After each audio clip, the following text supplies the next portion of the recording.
Good evening, ladies and gentlemen, and it's a pleasure welcoming you to this edition of the English newscast on Camdis Television for this Thursday, October 14th, 2021. Let's begin the news with our striking points. Black Thursday in Buea, chief town of the southwest region, as a 3-year-old kid on her way to school was shot dead by a gendarme officer, and the population retaliated and inflicted mob justice on the officer of the law, thereby taking laws into their hands. Southwest Governor Bernardo Calabilai has continued to call for peace and calm to reign in the region. An unknown wildfire has consumed a warehouse in the town of Friendship, the seaside city Limbe.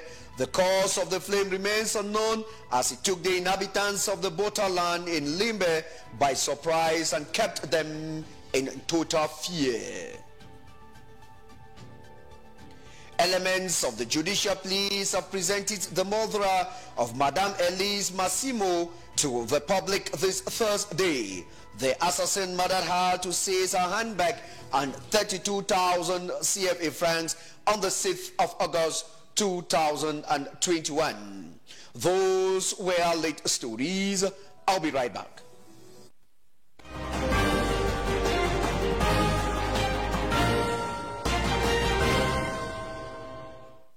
Let's begin the news with one of our major points, where you heard that the population of Buea, the town of legendary hospitality, town of the southwest region of the country, is in tears following the shooting to death of a 3-year-old kid this morning at about 8 a.m. on her way to school by a gendarme officer at a checkpoint. The population of Buea retaliated by inflicting mob justice on the gendarme officer in charge by beating him to death on the point. The population intended and carried the corpse or the mortal remains of the 3-year-old kid round the town of Buea up to the governor's office. The following report has an in-depth of this story.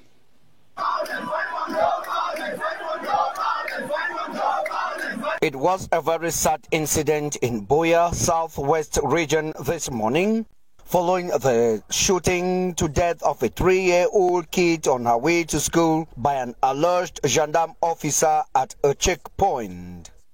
Sources revealed that the driver of the said car on board the child refused to settle at the checkpoint, and a squabble erupted between her and the gendarme officer, who opened fire on the car, but unfortunately the bullet got the child on the head and she died immediately.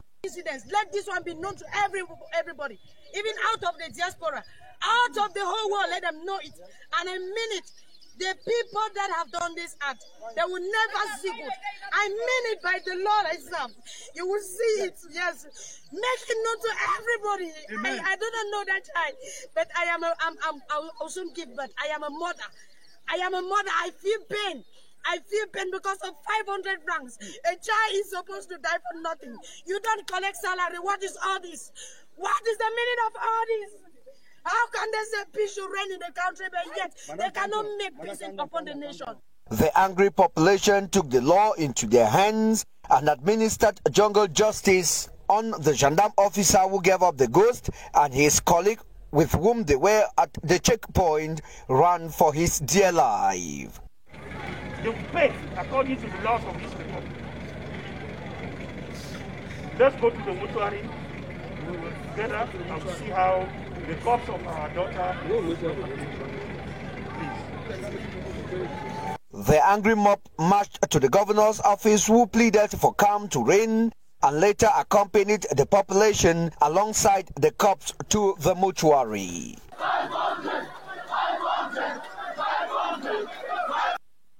After the shooting and the killing of the innocent girl this morning on her way to school, the population of Buea in the southwest region carried the mortal remains to the southwest governor's office, who did not fail to share in their pain and promised hard times to the perpetrators of such a devilish act. Let's now take a listen to the governor of the southwest region, Bernard Okalia-Bilai, speaking on the microphone of our southwest regional correspondent, Kmer Njoko. Killed. So all of us were in a shock. No use anger for your I want to assure you that those who did it, some are already under arrest. Are you listening to me? Yes. Because this child would have been your child, my child, that is it. An innocent child. He was going to school. I'm fighting here for children to go to school. Yes. But how is it that a child on his way to school is killed? So it is a shock. The school uniform. Rest assured that I, Governor, you know me.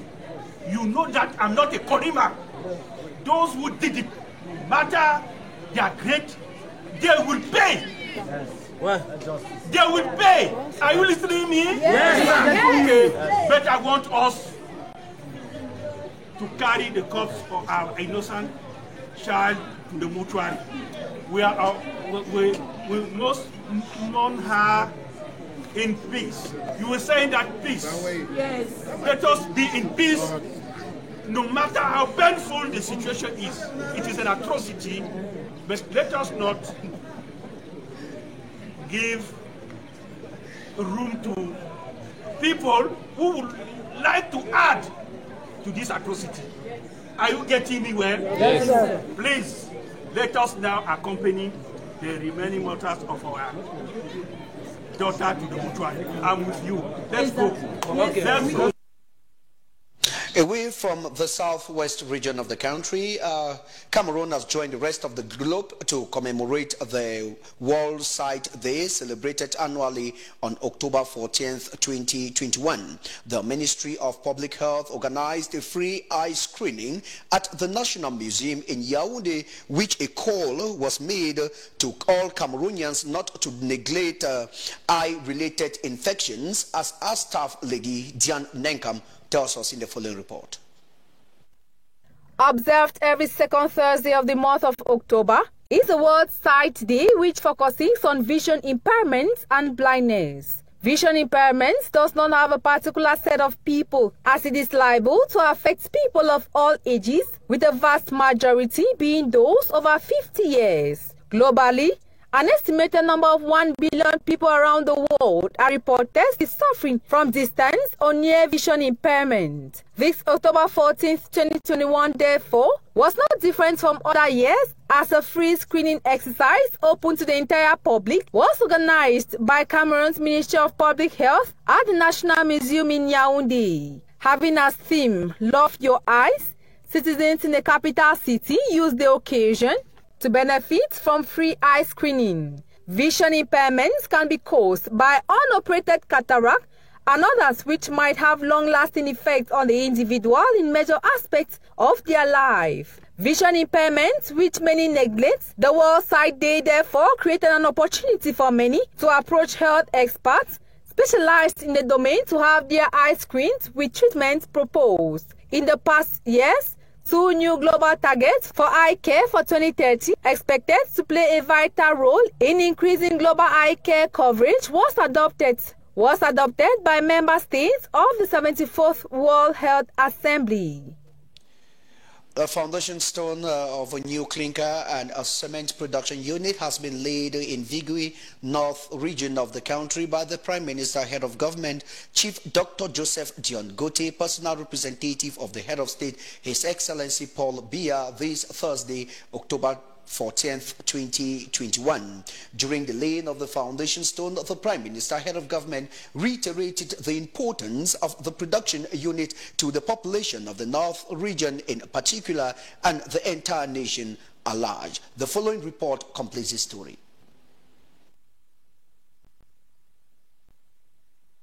The Prime Minister, Head of Government, Chief Dr. Joseph Dion Gote, on behalf of the Head of State, His Excellency Paul Biya, laid the foundation stone for the clinker and cement production unit in Vigui this Thursday, October 14th, 2021. The Prime Minister showed the importance of the initiative. Personalities of the North region expressed their feelings of satisfaction for the establishment of this production unit. A great opportunity that the Head of State, President Paul Biya, has given to Cameroon to lay this stone, and we are also very grateful to the Prime Minister that the Prime Minister that made the move to come and launch this activity. We know for Cameroon to emerge, we need to build our country. We need to build our roads, we need to build our houses, and we need cement. We need cement, and we need to produce cement and in order to export to other countries. For economically, it's a very great opportunity that we have today and is launching today, and we expect that in 2 years to come, we shall have enough cement and cheap, very cheap for us to. Through this initiative, the North region will see its production of cement and clinker boosted in order to meet the increasingly growing demand. Some health experts of the World Health Organization, under the high patronage of the Minister of Public Health, Dr. Manauda Malachi, today held a meeting to launch and orientate workshops on the maternal and parental death incident management system. The ceremony was aimed at creating awareness on the need for every woman to receive quality care during pregnancy and to bring out strategies to prevent death during childbirth, as our reporter Geraldine Nasser tells us in the following report. To create awareness on the need for every pregnant woman to receive quality care throughout pregnancy, childbirth and postnatal period, and for every newborn to receive quality care at birth and during postnatal period, was the focal point of a meeting on the launching and orientation workshop on the maternal and perinatal death incident management system held by some health experts of the World Health Organization. The objective of this national incident management system for maternal perinatal mortality is to put in place a strategy where within the next 6 months we'll be able to review all maternal deaths, all maternal and perinatal deaths within the country. But for now, we are in the pilot phase where we have enrolled only two regions, that's the center and the littoral. Presided over by the Minister of Public Health, Dr. Manauda Malachi, it has been discovered that 90% out of 100 women die before and after childbirth. It was therefore a venue for these health experts to bring out strategies to be implemented in order to reduce maternal, perinatal and neonatal death. This incident management system has come to mitigate the effects of all the causes of maternal and perinatal deaths within our community. Workable strategies, smart objectives that can go a long way to curb the number of deaths of our women who die in the course of delivery and our children who die within the perinatal period. In the course of the ceremony, some kits for video conference were offered to the Ministry of Public Health, and the Minister of Public Health seized the opportunity to assure these health experts that the government is ready to ensure the effective rundown of activities in this health sector. Away from health, let's talk education, where some 573 new lecturers, in line with the special recruitment of 2,000 lecturers prescribed by the head of state, His Excellency Paul Biya, in 2018, are to be integrated in the higher sector of education, have been selected. This information is contained in the communique signed by Fuda Serafin Magloire, President of the Central Commission for the Supervision of Special Recruitment, this October 13th, 2021. Jan Nenkam tells us more.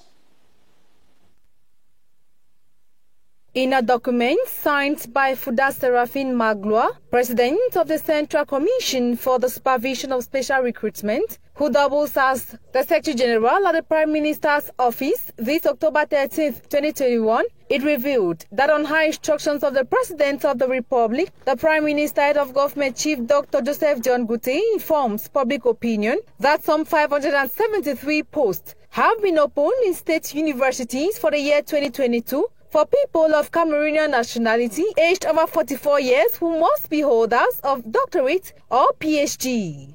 Defining the quotas of each of the 8 state universities liable, the University of Bamenda has 71 posts, the University of Boya 76, 72 for the University of Douala, University of Chang 61, and 60 for the University of Maroua. The University of Yaoundé on its part has 76, same as University of Yaoundé 1, while Yaoundé 2 has 56 posts. Candidates who fit into the requirements are therefore required to submit their applications at the university of their choice, while those who are out of the country are invited to submit theirs at the Cameroonian diplomatic missions of their host countries, with a deadline stated for January 17, 2022. This new recruitment at the higher education sector is in line with the third phase of the special recruitment of 2,000 lecturers with doctorates and PhD as envisaged by the President of the Republic, Paul Biya. The Minister of Post and Telecommunication, Minette Libom-Lekeng, together with government officials, professionals and stakeholders in the information and communication technology, have taken part in a visual conference or ministerial exchange meeting organized by the International Communication Union this October 13th, 2021. The objective is to rethink and share ideas on the role of government in digital management, as Anne Omeko tells us in the following report. As part of government's effort to attain sustainable development through improved digital transformation in Cameroon to meet international standards, this can only be achieved through simultaneous actions to better bridge differences. Objective of this online video conference to examine recent trends in digital technologies and infrastructures to boost the sector in Cameroon. And today, with the development of digital economy, the heart is the infrastructure, because you cannot develop application on all e-activities without a strong infrastructure. So, as in Cameroon, we have developed a strategy which is appreciated by ITU. We have been invited to share the experience of Cameroon. Cameroon's development strategy is appreciated by digital experts because of three major reasons that has greatly contributed to good digital services in the country. The first one is infrastructure, and today we can say that we have a good infrastructure because we have about 20,000 kilometers of optic fiber, while some other countries are struggling to have 5,000 kilometers of optic fiber. But it's not enough only to have infrastructure. You need contents. That the meaning of the second pillar of our strategy is for content. It's through the content that you can really achieve the transformation of administration and enterprises. Because when you have digital services, you use infrastructure. And the third pillar is cyber security and training. Live from the Ministry of Post and Telecommunications in Yaoundé, October 13, 2021, organized by the International Telecommunication Union, this visual exchange is attended by governments, companies, small and medium-sized enterprises, professional and stakeholders in the information and communication technology sector, in line with the reverent instructions from His Excellency President Paul Biya to boost the digital economic sector in Cameroon as a leading digital country in the SAMAC region. As you heard in one of our latest stories, a wildfire has consumed a warehouse in the town of Friendship, the seaside city Limbe, in the southwest region of the country. The cause of the flame remains unknown, as it took the inhabitants of the borderland in Limbe by surprise and kept them in total fear. Eyewitnesses say the warehouse contained illegal foil preferred mostly by the population because it's cheaper.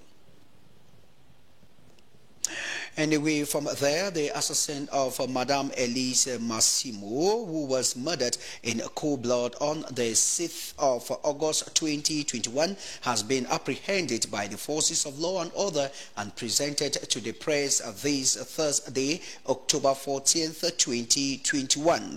The film of the incident after the replay was, the perpetrator of such act escaped death after the film of the incident was replayed at the Mesasi neighborhood in the nation's capital city, Yaoundé. Isaac Ngankum has more.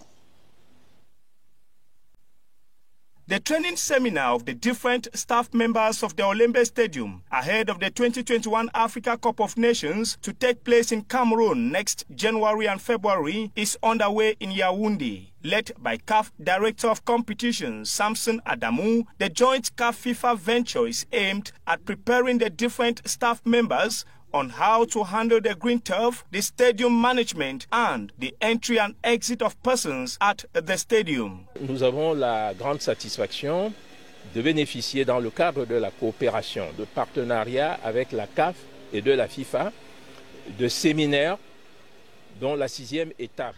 After Limbe Boya, Douala, Bafoussam and Garoua, here we are today at Olembe to have this seminar, which is testament of the collaboration between Cameroon, CAF and FIFA. This seminar will help the different agents and members of COCAN to have a good mastery of all what is necessary for the perfect organization of the 2021 AFCON in Cameroon. They will be trained on how to go about handling sporting infrastructure and the equipment bequeathed to the youths by President Paul Biya. À la valorisation de cet outil magnifique, ou si vous voulez de ces outils magnifiques que sont les infrastructures sportives offertes à la jeunesse camerounaise par le président de la République, son Excellence Paul Biya. After launching the refresher course, the Minister of Sports and Physical Education, Narcisse Mwele Kombi, evaluated the advancement of works at Olembe. En plus du constat fait de la pleine opérationnalité, de la fonctionnalité du stade principal qui a accueilli. We are satisfied with the global advancements of works after the World Cup qualifier game that was staged here between Cameroon and Malawi on the 3rd of September 2021. We are now looking forward to the official reception of the Olembe Stadium on the 30th of November. De la réception ou de la livraison de l'ensemble de l'infrastructure dédiée à la CAN au délai contractuel du 30 novembre. The Olembe Stadium is scheduled to host the opening and closing ceremonies of next year's football jamboree. A sincere apology. That was instead of the report on the Minister of Sport and Physical Education, Professor Narcisse Mwele Kombi, who has launched a refresher course on those selected to work in the competition and stadiums nationally, stadiums selected nationally to host the African Cup of Nations come 2022. The training that began this Thursday at the Olembe Sport Complex is organized by the Confederation of African Football CAF and the world governing body FIFA. We continue in sport to say that Cotton Sport of Garoua has left the country for Botswana, where they are expected to start their continental campaign against the Orapa United in the CAF Confederation, slated for Saturday, October 6th, 2021. Most of the players have gone to prove or have gone for greener pasture. Our reporter Isaac Ngonkom evaluates their performances of the season in the following report. Cotton Sport of Garoua made Cameroon proud last season by reaching the semi-finals of the CAF Confederations Cup under normal circumstances. Therefore, Cameroonians expect the Cotton Weavers to reach the final, and why not lift the prestigious Continental Trophy this time around. While this objective sounds normal for every football fan, analysts are skeptical about the chances of the lone Cameroonian representatives this season, and this for a good number of reasons. First, 16 players who defended the colors of Cotton Sport of Garoua last season have left the club for greener pastures. Among the 16 departed players, about 6 were in the starting 11 last season and played a key role in their success story. As Cotton Sport of Garoua takes on Orapa United Football Club of Botswana in their first game of the 2021-2022 season this Saturday, coach Sulemanu Abubakar will have to completely change his play style, as he can no longer count on the services of the likes of Etame Ngombe, Felix Okini, Banga Binjeme, Thierry 20, Ebonge and Sanusi Biri. Even though the club has recruited new players from some elite clubs in the country and a good number of international players from Togo, Nigeria, Niger and Guinea, Sulemanu Abubakar will need time to work on the cohesion of his squad and come out with his starting 11. In any case, nothing they say is impossible for Cameroon, and so Cotonsport of Garoua have equal chances with all those on the starting block on continental assignments this season. And we now take you out of the country, where fire in Taiwan causing city has killed at least 46 persons and left over 40 seriously wounded. The blaze at the 13th floor broke out early this morning and was only extinguished 3 hours later. Treated like ships, migrants tell of torture, extortion in Libya camps. They say they were subjected to all sorts of torture, including sexual violence. Meanwhile, Cape Verde gears towards presidential election slated for November 7th, with the outgoing president George Caps Fonseca having indicated that the runoff would take place on October 31. Ruth Fonyong has more. A fire in a residential building in the southern Taiwanese city of Kaohsiung has killed at least 46 people and injured another 41. The blaze in the 13th floor building in the Kaohsiung's Yangshan district broke out in the early hours of Thursday and was extinguished around dawn. At least 11 bodies were sent straight to the morgue. Fire Chief Li Xingxiu told onlookers. Another 14 people who showed no signs of life were among 55 taken to the hospital. Authorities opened an investigation into the cause, including whether a song was to blame. The fire department said the flames burned most intensely where a lot of clutter had been piled up. Migrants rescued from the Mediterranean Sea told the Association Press they were tortured for ransoms while they were held in Libya's government detention centers. Their accounts comes as a United Nations report last week found evidence of possible crimes against humanity committed against migrants intercepted at sea and turned over to Libya. Ousmane Touré and his close friend Amadou Touare are still haunted by memories of their years-long ordeal in Libya. The 2 Guinean migrants were among tens of thousands of migrants who languish in Libya's government-run detention centers. So far, this year, some 44,000 people have reached European shores by crossing the central Mediterranean from Tunisia and Libya, often at the hands of smugglers who put them on unseaworthy boats. Cape Verde is geared toward the next election scheduled on October 17, with the outgoing president, Jorge Carlos Fonseca, having indicated that the runoff would take place on October 31st. The presidential decree setting the date for the runoff was issued on July 27th and went into effect immediately, although the schedule has been under discussion since January 2021. Cape Verde's largest political parties, the Africa Party for the Independence of Cape Verde, PAICV, and the Movement for Democracy, MPD, nominated José Maria Neves and Carlos Vega respectively. In the last presidential elections held on October 2nd, 2016, constitutionalist Jorge Carlos Fonseca of the MPD was re-elected with 74% of the vote. At the end of his second term, the president cannot be re-elected under the country's term limit rules. And that international report takes us to the end of this edition of the news. But before we part company, the recaps of our major stories. Black Thursday in Boya, chief town of the southwest region, as a 3-year-old kid on her way to school was shot by a gendarme officer, and the population retaliated and inflicted mob justice on the officer of the law, thereby taking laws into their hands. Southwest Governor Kalabilai has continued to call for peace and calm to reign. An unknown wildfire has consumed a warehouse in the town of Friendship, the seaside city Limbe. The cause of the flame remains unknown, as it took the inhabitants of the Botaland in Limbe by surprise and kept them in total fear.